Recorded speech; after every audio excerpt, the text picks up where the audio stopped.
brightly.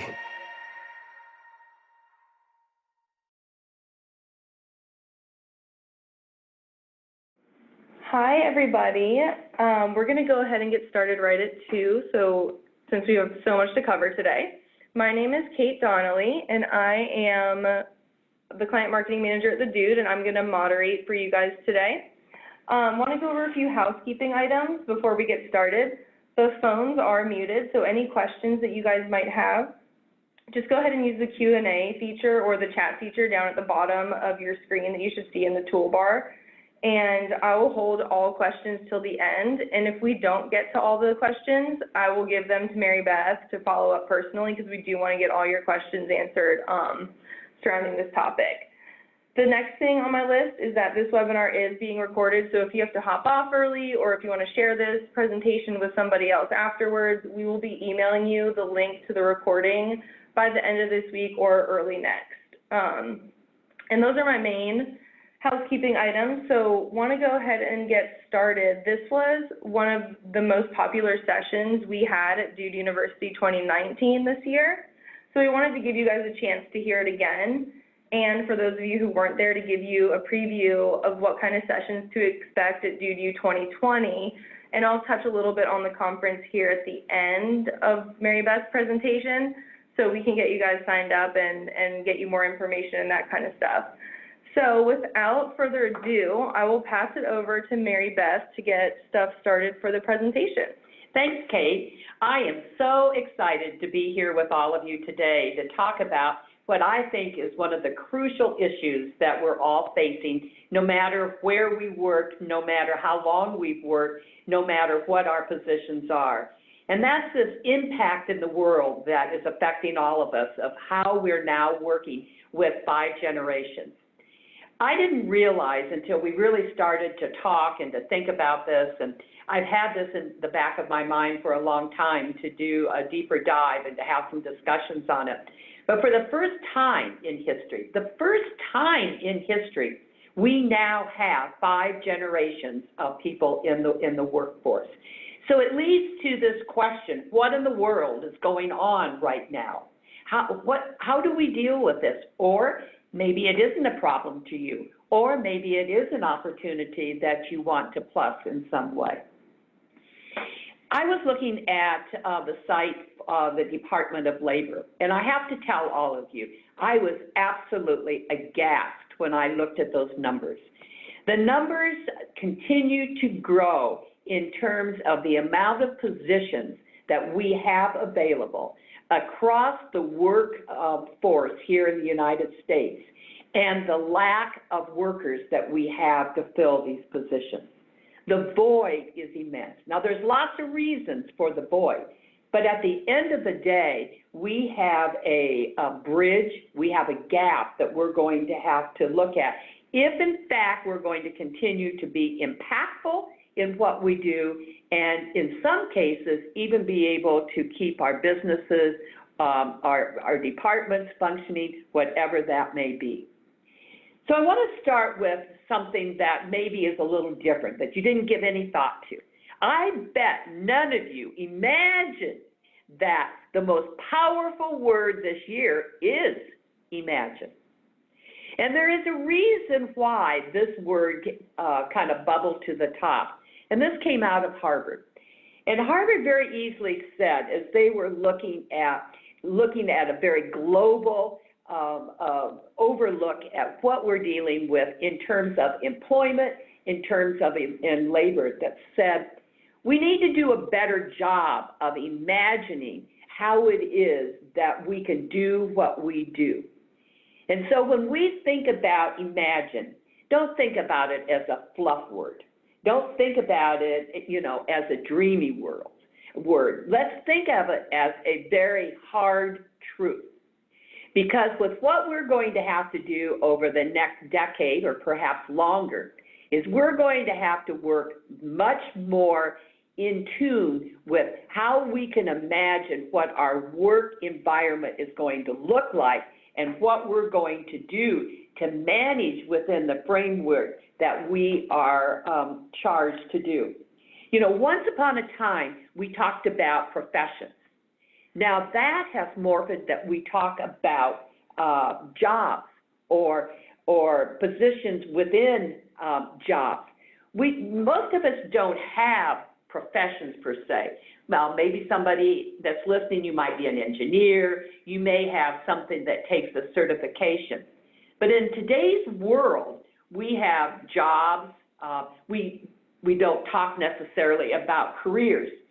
So what we have to do is to imagine what it is and what our perception is going to be in the work environment. So let's move this forward. Here's what we're talking about. We have these 5 generations that for the very first time, as I said, you're working side by side, and each of you probably have different leadership styles, you communicate differently, you have different styles in terms of how you look at your professional development. So the question is, what are we going to do about this? Well, the first thing is, let's just talk just a little bit and get some background about when we talk about 5 generations, as to who are they, and just give some general analogies of some traits that we seem to have been able to capture. But as we look at this, I have one task for you to do immediately. I want you to think about your area of responsibility and who you work with, and then look at that and see how many generations do you have that are influential in your world where you are today. Then broaden that out, and maybe it's in your organization, it could be in your school, it could be in your municipality, could be in a manufacturing area, but look at who is it that you interact with on a daily basis. So here we go. Here's what we said. First of all, we have to know who we are, where we work, where we live, and here is the question that I love to ask. Is, do you have passion? Do you have passion for what it is that you do? And is work a means to an end, or do you live to work or work to live? Those are important questions that you need to ask yourself as we begin to focus in on what is happening and how we are going to develop a workforce that is able to provide impact in what we do. So, okay, saying all that, here we go. Ready to rock and roll. We have challenges of blending a multi-generational workforce. We certainly do, because we have to do more with less. Now, we've always said that, we have budgets. Budgets never seem to go up at the same rate that we want them to go up. And it seems like if you're in business or wherever you are, we always have to do more with less. But what we haven't necessarily been able to challenge and to contain is how is it that we use teamwork as part of the drive of how we can be more successful with less. So we're going to come back and we're going to talk about teamwork in a little different ways than maybe we thought of before. I think in my experience of being out in the workforce, that showing managers and employees how to communicate with each other is absolutely crucial. And I'm going to go out on a limb, and don't crucify me here, folks, when I say this. I don't think we are necessarily very good communicators in today's world, and there's lots of reasons for it. Technology is wonderful, and we can name a lot of other kinds of things that may have changed the way that we communicate. I was just thinking, the other day that I was at a birthday party, and a little girl wanted one of these play phones for one of the Disney characters, and it had a rotary dial on it. And so she picked this phone up and she looked at the handle of it, and then she saw, the ring where you put your finger in and you can dial. And she said, "Mommy, what's this?" Well, that's what we're talking about, folks. That's exactly. So we're going to talk about this whole thing of really true communication. Everybody's taken oodles of communication courses. I know all that. But I want us to think a little bit differently about that. And then we know we have the challenge of keeping up with the new trends and regulations and compliances.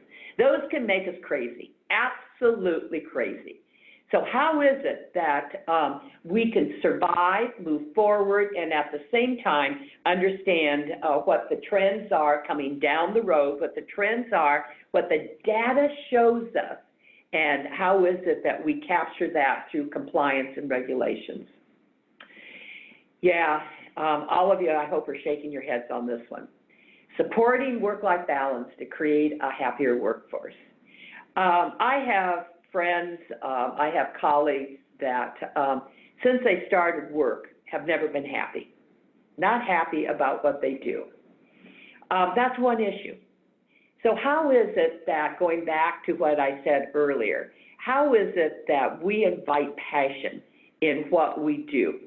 And that's a challenge. And how is it that we balance maybe what we want to do with what we need to do? Now, I'm not in a position, and I have not been in my whole life, that I didn't have to work. So I kind of made a decision early on, find out where I had some passion, work at it, and figure out where I could have impact. And that leads into this one. I think as we look at everybody who stands shoulder to shoulder with us, that we need to have a little better understanding of what motivates us. Now, I think there's some common threads, you know, when we begin to talk about, you know, the baby boomers and the traditionalists, there is a common denominator.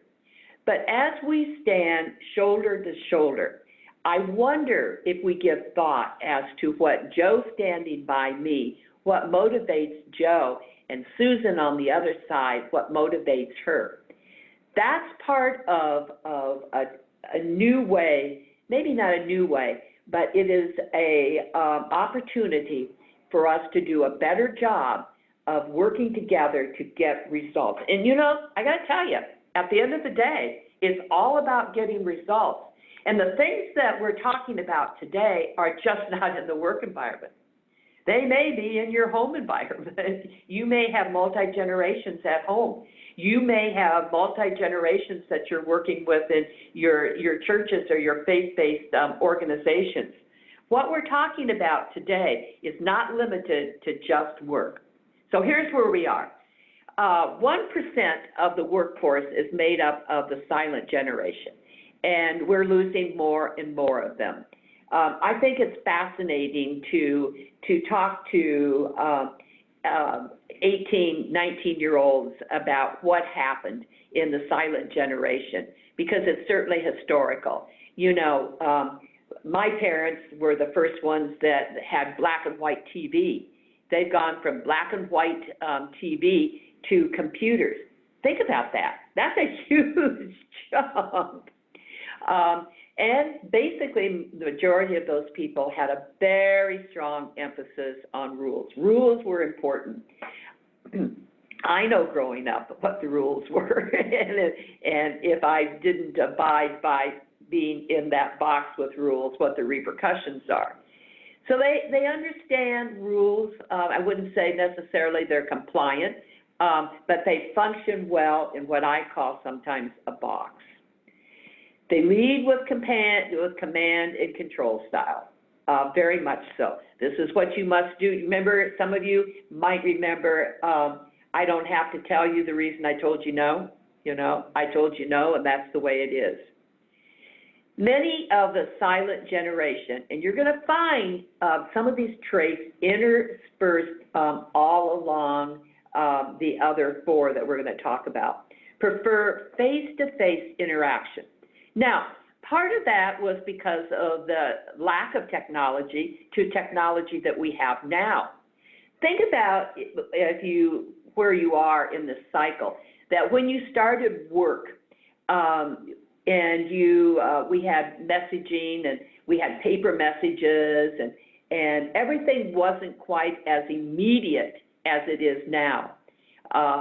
But the silent generation preferred face-to-face kind of contact, and they communicated very formally, like in memos and letters. You know, we were taught, or the silent generation was taught to write thank you notes, do those kinds of things. Now, I'm not saying that we don't do them today, but it is different. Baby boomers make up 27%. This generation is continuing to age out and is, as everybody knows, the baby boomers have been a force to be reckoned with for a number of generations. Now, they make up about 27% of our workforce, but the numbers continue to decline rapidly. And here's why. They're retiring at a rate of about 10,000 people per day. But there's others that can't afford to retire and want to retain and work part-time. Some of them need to work part-time, others desire to work part-time because they feel they still have knowledge and expertise to offer. Those that work after retirement age like to do contract work primarily because they can come and go, pick their projects. It gives them a little bit more freedom. We see lots of, believe it or not, in this age group, would you believe that this is a very big entrepreneur age? It's because many of the baby boomers working don't want to come in and work 8 to 5 or 12 to 5. They want to be able to schedule their own time to work. And yep, they tend to be workaholics, and because they get personal fulfillment from work. This is the twist. Do we live to work or do we work to live? And this is in many times there is the conflict of how is it that we manage that. Again, this isn't a dead science on this, but this gives you a little bit of an idea of some of the traits as we get talking a little bit about barriers. So then we have Generation X, and that's 35%, and they make up a huge part of our workforce, and they are very influential. Now, this is the group that really likes that independence, fewer rules, flow, offices without walls, come and go, take a nap during the day. I think all that stuff is great. I got to work on that nap during the day, though. And they like that work-family balance. They want to play. They want to be part of their family. They don't want to feel that work is their life. And they very much want to be able to sit side by side with leaders and to have that interaction. They want to be elbow to elbow and be able to share expertise, knowledge, and whatever directly. And they do feel that that's owed to them. They do feel that that is part of who they are. Then we have Generation Y, this fun age I call between 21 and 33, and they make up, again, 37% of our workforce. Now, I said something about the baby boomers and traditionalists being entrepreneurs. Well, this is another age group that has kind of circled back, and they like the entrepreneurship approach to work. They like to have direct communication and feedback. They want a social and friendly work environment. So now think about where you work. Think about that environment as you think about the different generations. Are you in offices? Are you in open? Do you have remote? How is it that you work? Because environment is huge. It is huge as to how people can interact and be productive. Not all people are productive in all arenas. Let me say that again. Not all people can be productive in all arenas. And so we need to figure out what does the playing field look like, and then who plays in that particular sandbox. Generation Z, those are the ones that are under 20. They're yet to develop. That's that 1 to 2%. They live on their phones. They use Twitter to find jobs. They communicate by smartphone and email. When I'm talking to my younger kids and so forth, God help me if I picked up the phone to call them because it's going to go to voicemail. If I want to get any response, I either have to use some other, have to use email or, Twitter or do something because that's the only way I'm going to talk to them. And they have a huge network. And the network doesn't necessarily mean that people they know face to face. It's a huge difference. And they have very little job experience. I think Generation Z has so much potential, but we have a lot of work to do with them if, in fact, they're going to bring passion into the workforce. So here we are. So now we have a generation that is, aligned to their phones. Those are the ones that are crossing the street unaware of traffic coming.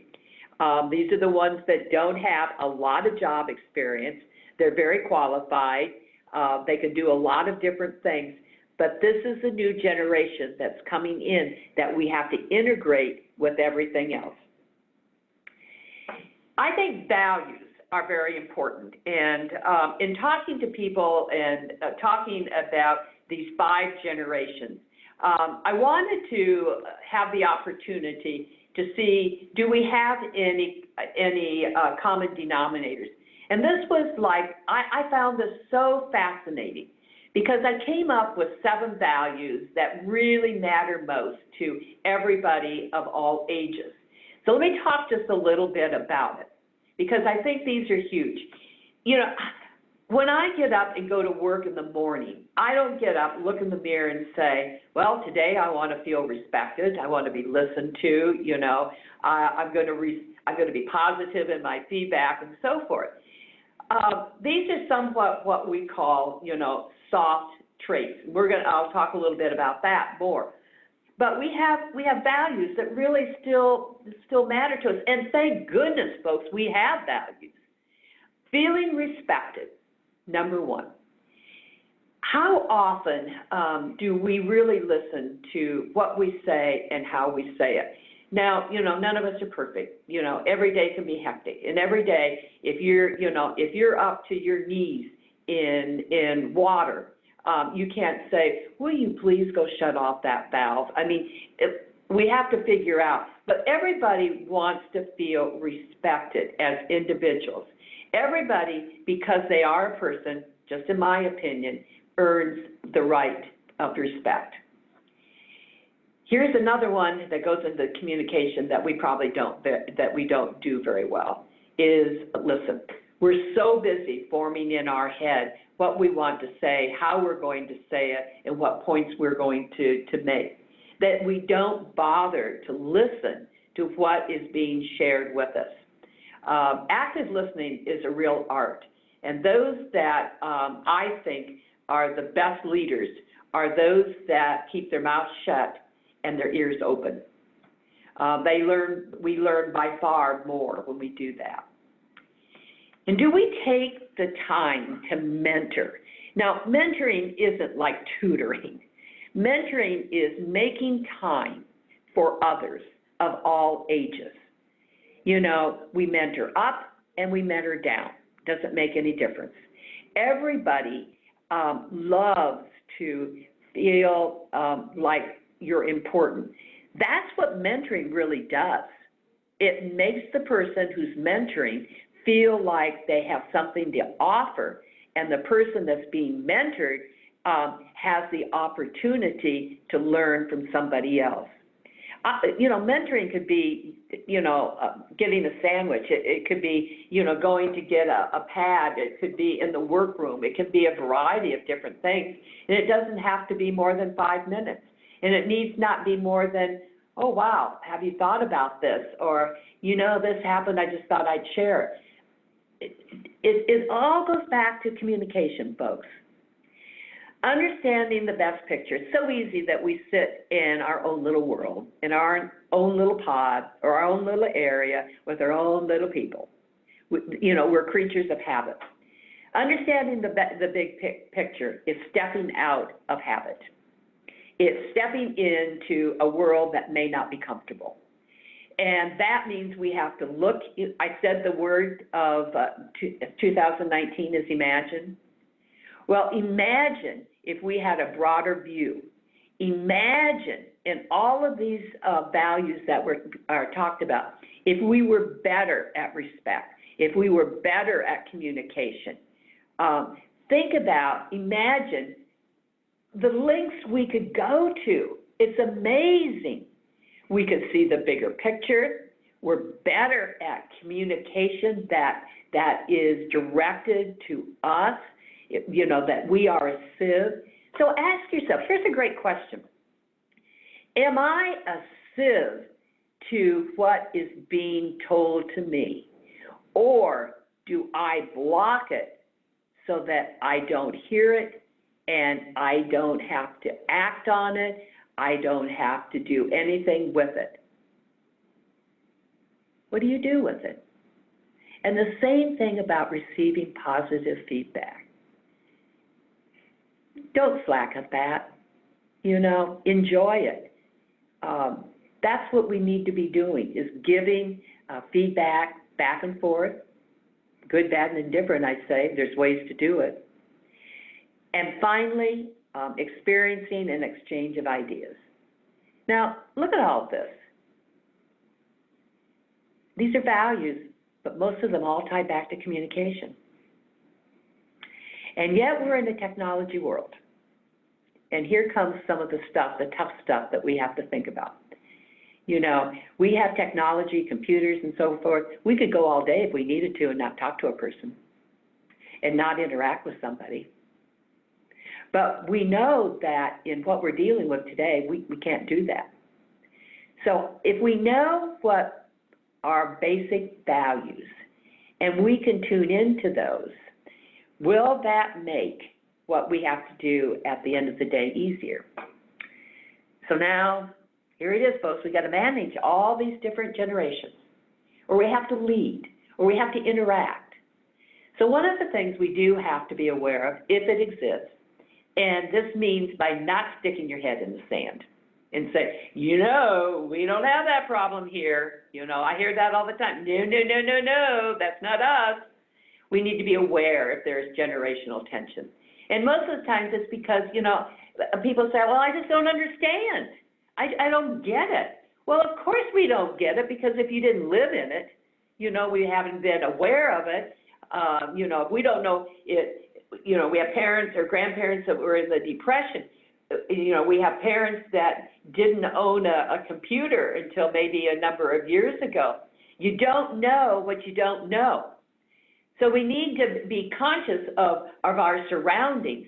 I always love it. I go to the grocery store or whatever, and I have this little thing about space.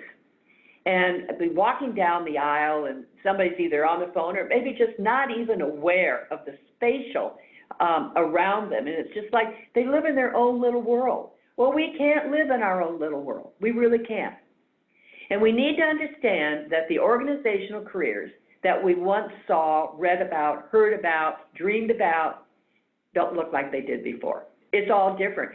And that goes back to, we can imagine, and we can change, and we can do all of these things if, in fact, we recognize what the values are, who brings them to the table, and we are willing to put our arms around items that are a little bit different to reach a common goal. Reach a common goal. So we know that we don't want to dwell on the differences. When I started in my work environment, I can remember being in meetings and so forth, and somebody would go on and on and on and on about the differences. And it's like, okay, we're different, so what does that do? My personal feeling, affinity groups are a waste of time and energy, because we feel what we feel, we know what we know.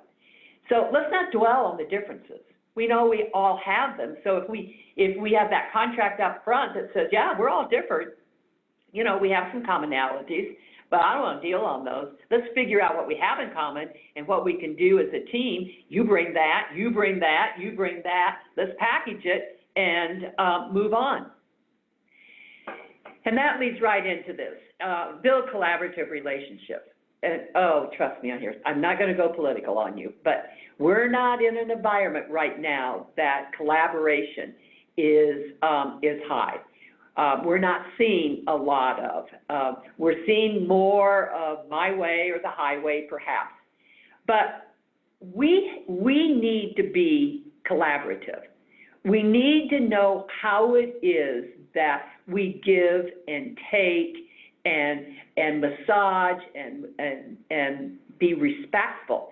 We need to encourage debate. Debate is great. Debate is about sharing opportunities in a respectful manner and to understand from whence we all come from. We all come from different experiences. And again, we only know what we know, and we only know what we don't know. So to build collaborative relationships takes out a lot of the barriers. If we can understand and talk to each other and be respectful and move forward, we have a better chance of building what we need to build. So, here it is. 25% of the workforce will be made up by Gen Z by 2022. So what do you think about that? Look about your office, wherever you are. Think about what that Generation Z is going to bring to the table. But imagine what you can do to help them be the best they can be and be integrated into the rest of the 75% that's out there. 21 to 25, age of employees, mentoring most appeals to. So if we know that, if that's what, and that gets them to a place that we want to be, and then we know we have those 50 and up, wow, data is important. Take the data, move with it, and use it. And then 86% of employees cite poor communication for workplace failure. That's inexcusable, people. That's really inexcusable. We can do something about that. We can take that and say, I'm not going to be part of that. I don't want to be part of that problem. And in doing that, it allows us to be better at our jobs and to be better at what we're doing, whether it's in a technology field or whatever it may be. So here's the bottom line. Where and how do we fill the needed workforce pipeline? Where are they going to come from? Well, that's a great question. But it is much easier to retain workers than it is to hire new, particularly now when we don't have an overabundance of workers. And we don't have an overabundance of perhaps the trained workers that you need. So it behooves us to understand all these generations and how we can even be better at what we do by utilizing the traits, the experiences, the knowledge of what we all bring to the table. U.S. Bureau of Labor says that by 2028, there'll be 43 million people 55 or older in the workplace. That's a fourth of all workers. I don't know, is that good? Is that bad? The statistic says then that we're keeping older workers at almost the same rate that we're bringing in new people into the workplace. Now, those are two different ends of the spectrum. So how is it that we're going to connect all of the dots? Because we know that technology growth is just going to impact everything that we do from the moment we get up to the moment we go to bed. And that we have to be on top of that at the same time. And entrepreneurship will continue to grow. And all of this combined together really changes the pattern of how we work, who we work with, and how it is that we're successful. So the most important soft skills in today's work environment, and here's where I'm going to go with this. You see them listed there. Creativity, persuasion, collaboration, adaptability, time management. Okay? And you're all sitting there going, yep, I know that. Well, the other side of the screen, I didn't put in. And maybe you're asking yourself and you're saying, well, what are the hard skills? Well, the hard skills probably are in the hundreds. They're everything around technology, They're hard skills that you learn or you've been trained to do. But soft skills, that's a different issue. So let me talk a little bit about creativity. Creativity isn't something that you go to college and you sign up for 101 creativity, and you go through a semester and you come out and you get a grade. It isn't about that. Creativity is about how it is that you imagine and how is it that you think beyond the box. Now, being in the box isn't all bad because we can't all be the same. We need to have people that have that framework. But we also need to be able to think differently.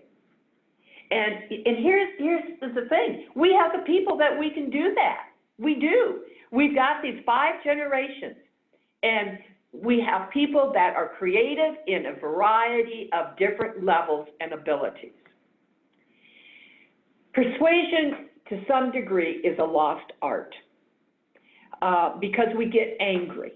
Persuasion isn't about my way. Persuasion isn't about getting angry or walking away. Persuasion is about talking through an issue with facts, circumstances, and a logical approach. Persuasion takes time.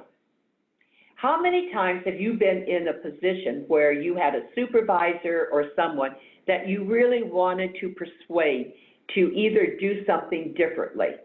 And so at the last moment, whatever, you barge into the office and say, you want to talk about this. But you didn't really give it any forethought as to how this person was going to be the receiver of the message that you want to deliver because you didn't think it through. Persuasion is about a thought process.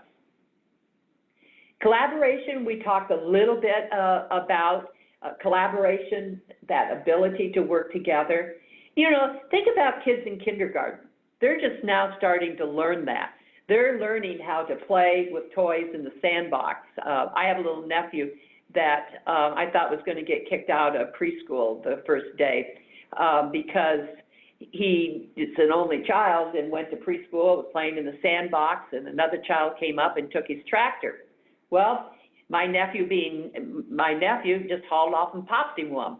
Well, that wasn't a very collaborative skill and teamwork that he used. He has a lot of work to do.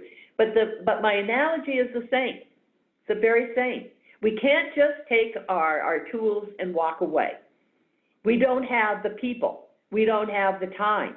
We have to figure out how is it that we're all going to work and live together in this world, which means we have to adapt.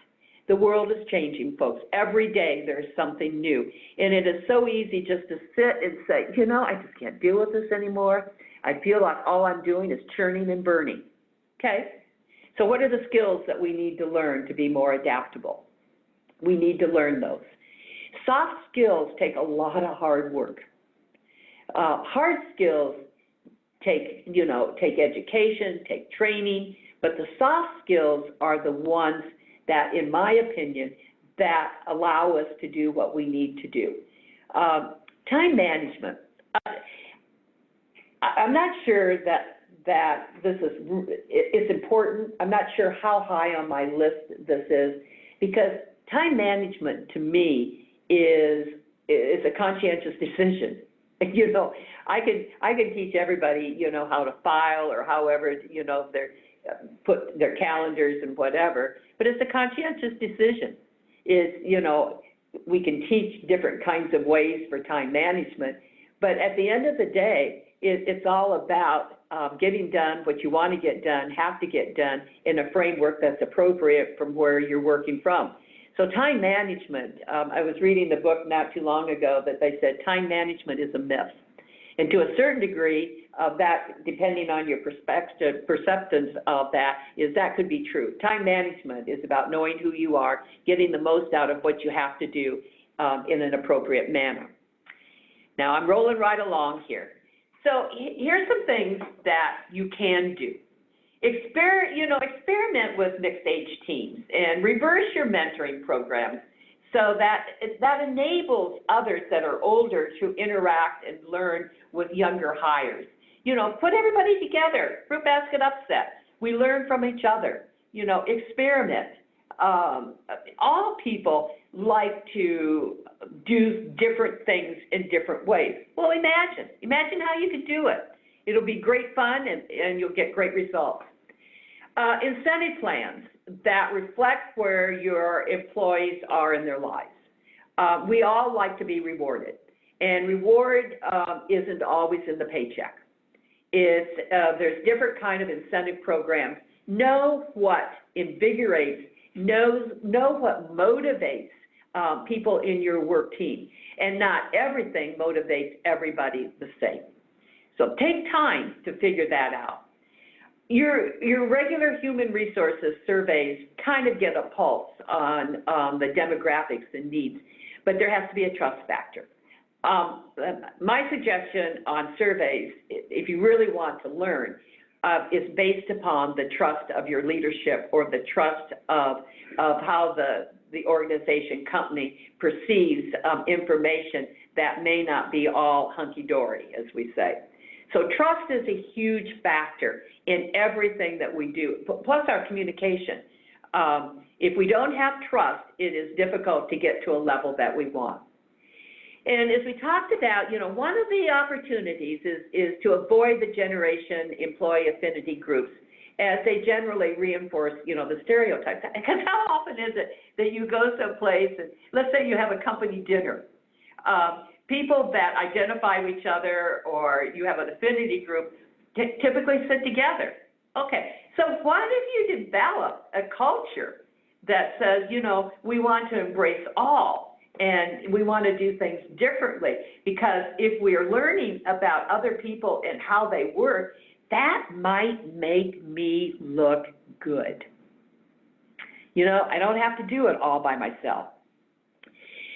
My favorite one is this one, and I came out of the not-for-profit world, and then I went to the for-profit, and then I went to my own little world, you might say. And here's one of the things I've learned is that managing down does not forge any kind of relationship, does not make us any better. I think it divides the ages, and so what I say is manage down, manage up. We all have the opportunity, no matter where we are in our work life or our work positions, we can manage up at the same time we're managing down. That allows for all voices, all ages, to be able to share their opinions without repercussions.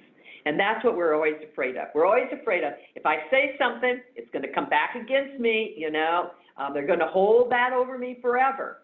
No, let's have an environment where all opinions are respected.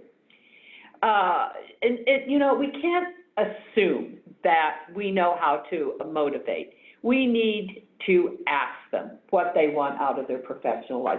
You know, that's a simple question. You know, what is it that I can do to make you better? What is it at the end of the day that makes you a better professional? Add that. Because the choices that you make today influence your industry in the future. Now, I don't care what you do.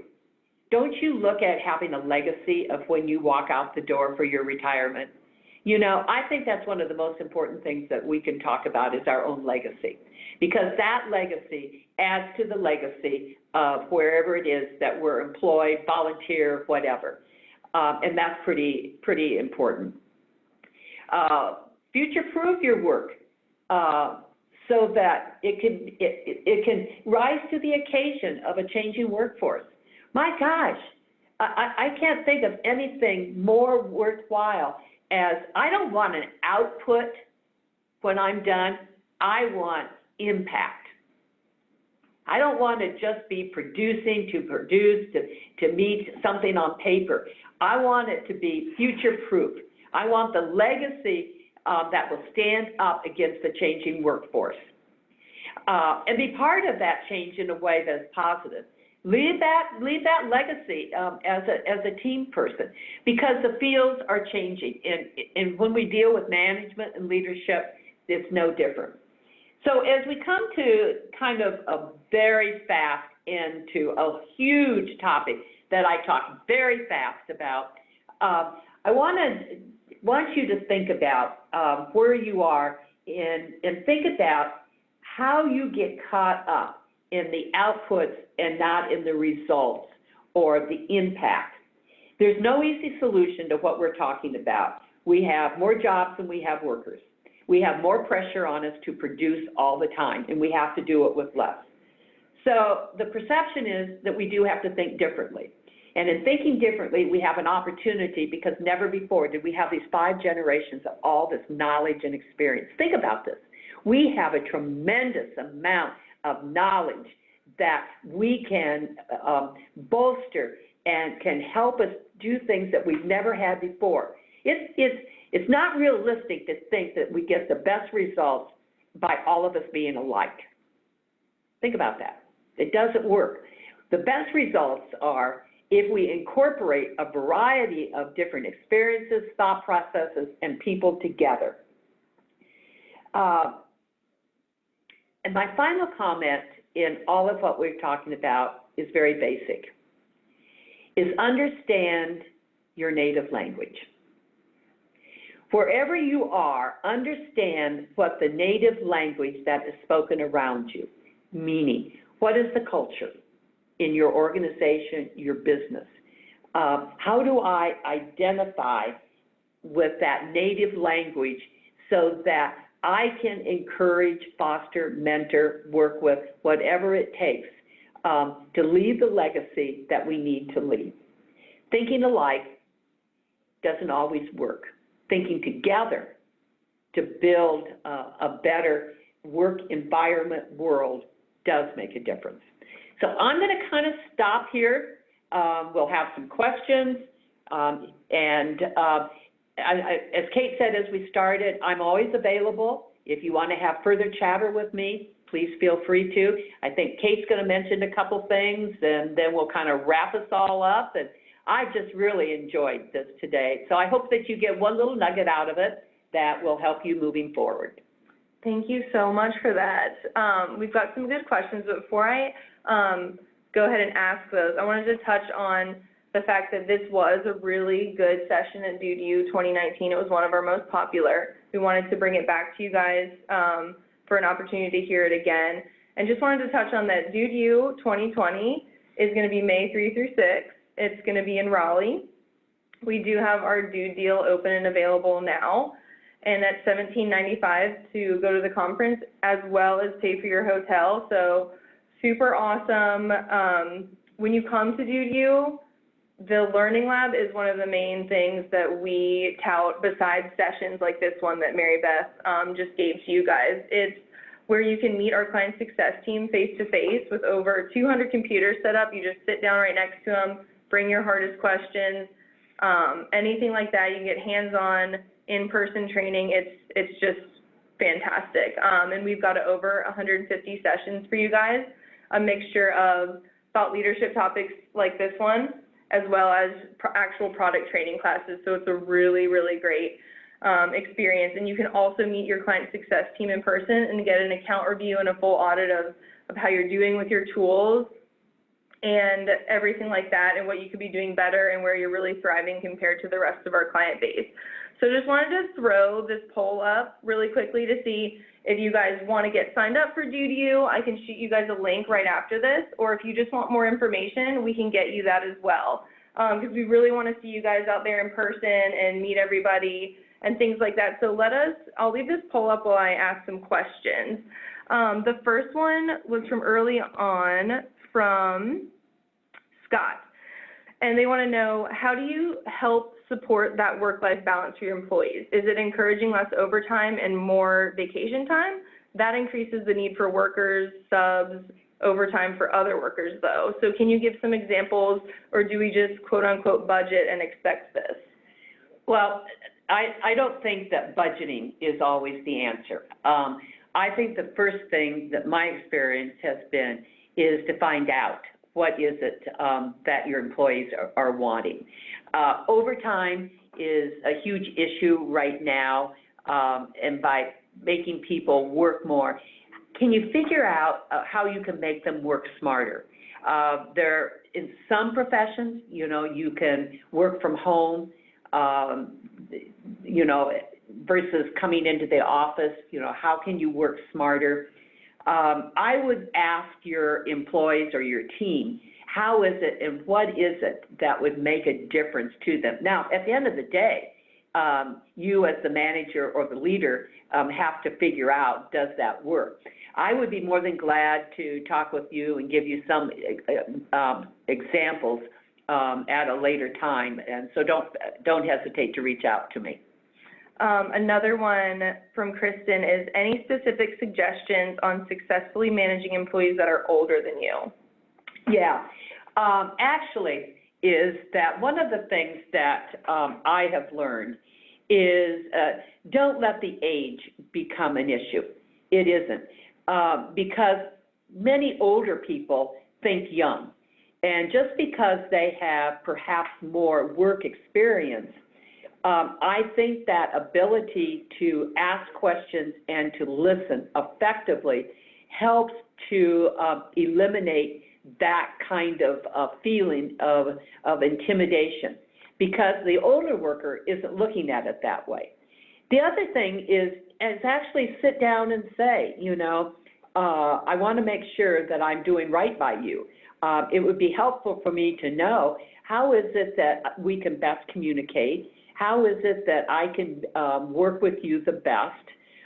Again, coming back to conversation in not letting the walls go up. Sometimes those walls are what we perceive, and other times they can be, an older worker can put them up saying, I really know more, you're just a pipsqueak here.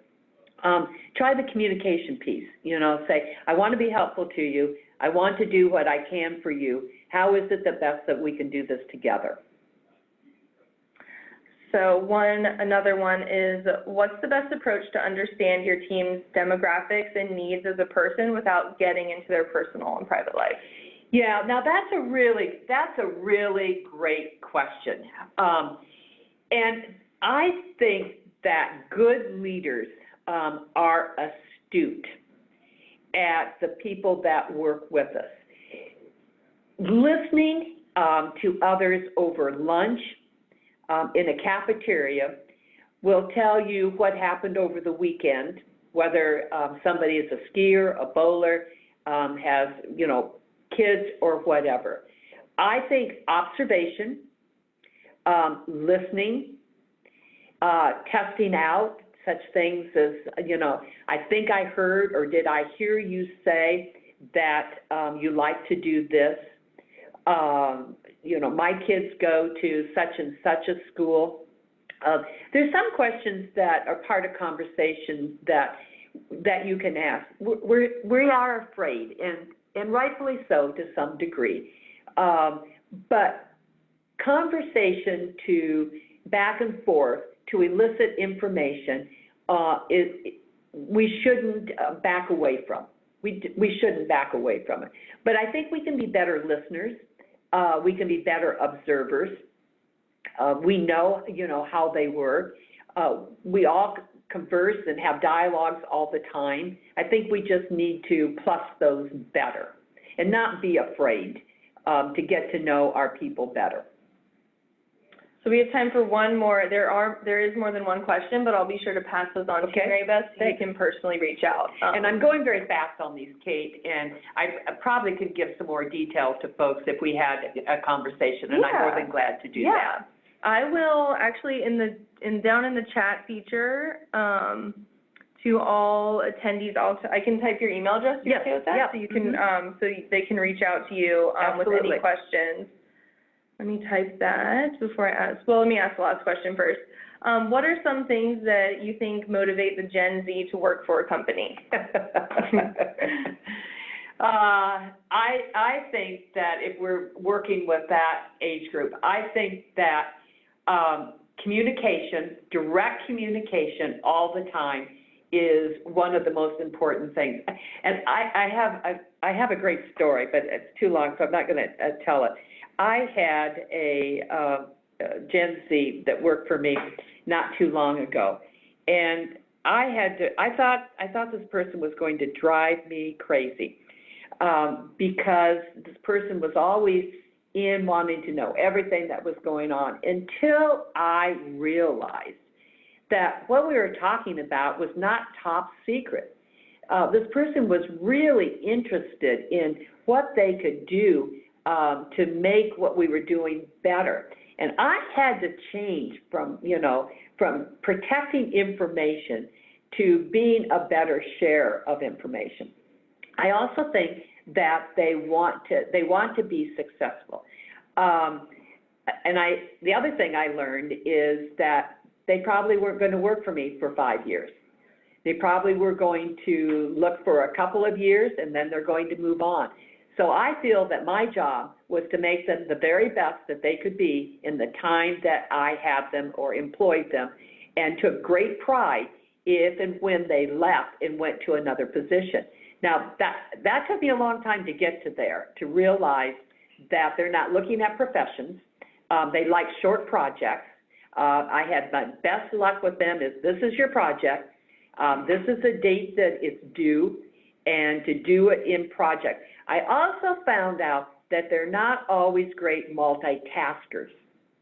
And for some of us that multitask or think that we do that, I found that they are not necessarily that. They want one project, they want to do that well, they want to be done with it, and then they want to have downtime. So those are some thoughts around that. Again, that's a generalization, but I think they have lots to offer, but we have lots of work that we need to do with them. Yep. All right, well, that's all the time we have for today, and any questions we didn't get to, I will be sure to pass along to Mary Beth. Thank you guys so much for your time today. Mary Beth, thank you for your time. This is a fantastic topic, and everyone else, just have a great day, and we'll talk to you soon. Bye.